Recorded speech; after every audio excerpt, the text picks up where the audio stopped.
Bonjour, aujourd'hui nous allons voir un flambage en salle, flambage simple, technique CAP, le flambage d'une crêpe simplement arrosée d'une liqueur. En l'occurrence aujourd'hui nous n'avons pas une simple crêpe, nous avons un pannequé banane caramel agrémenté de fraises et de suprême d'orange. Pour le flambage, je vais utiliser donc, comme le dit l'intitulé, une liqueur, à savoir aujourd'hui du Cointreau, liqueur à l'orange. Nécessaire d'avoir un réchaud. On prend soin le matin en mise en place de s'assurer qu'il y a suffisamment de gaz pour réaliser le flambage. Une petite russe en bimétal, donc cuivre inox, qu'on pense à faire briller le matin avec le produit correspondant, soit le blanc d'Espagne, soit on se fabrique soi-même son produit nettoyant avec un mélange de farine, de gros sel et de vinaigre et beaucoup d'huile de coude. Une petite carafe avec ma liqueur ou un verre à dégustation que je présente sur une assiette à pain avec un papier dentelle dans un souci esthétique. Je commande mon dessert en cuisine. Le dessert est dressé aujourd'hui à l'assiette.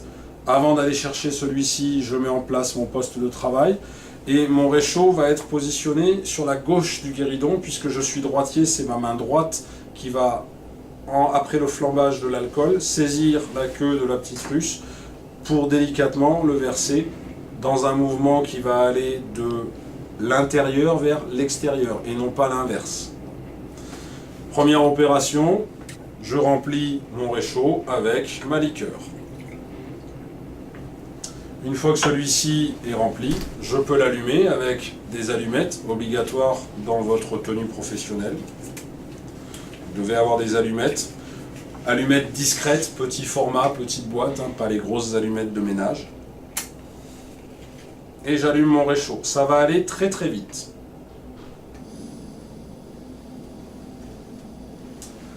Donc on sait que l'alcool bout à une température de 78 degrés environ.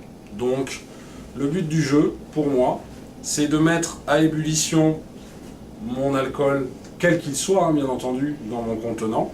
Dès lors que les vapeurs vont commencer à s'élever, je vais tirer un petit peu vers moi, pencher ma russe, de façon à ce que les vapeurs soient léchées par la flamme. Et automatiquement, ça va s'embraser. À partir de là, je n'aurai plus qu'à verser délicatement, et je répète, le mouvement va se faire de l'intérieur vers l'extérieur. Donc, vous pouvez vous rapprocher, s'il vous plaît, pour regarder ce qui se passe au niveau de mon alcool. Donc, je mets mon réchaud suffisamment fort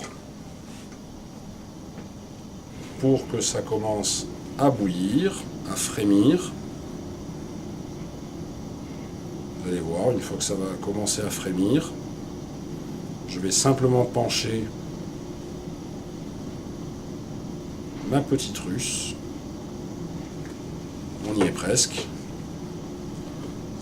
Ça commence. Alors ça dépend aussi de votre alliage bimétal. Certains sont très très épais, donc ça va mettre plus de temps à chauffer. C'est pour ça qu'il est indispensable le matin en mise en place de s'assurer qu'on a une puissance de chauffe suffisante. Vous voyez là, on commence à voir quelques volutes s'élever. Ça y est, on y est presque. Léger frémissement toujours sur les bordures. À partir de là, je vais pencher. Je passe dans la main droite et je verse sans geste brusque la quantité. Je prends soin de faire attention que ça continue à flamber.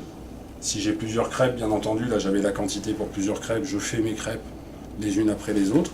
Dans l'assiette, parfois, attention, on ne voit pas toujours les flammes, selon le produit que vous faites flamber. Donc ne vous dites pas, je ne vois pas les flammes, donc il n'y a plus de flammes. C'est la vapeur qui va vous renseigner sur la présence ou pas de feu. À partir du moment où c'est éteint, vous essuyez votre bordure d'assiette comme ceci. On peut aussi décider, si on a terminé, de couper la flamme en positionnant une assiette à pain par-dessus. Dès lors que vous allez couper l'arrivée en oxygène, votre flamme va s'éteindre. À partir de là, service de la main droite, à droite, bonne dégustation.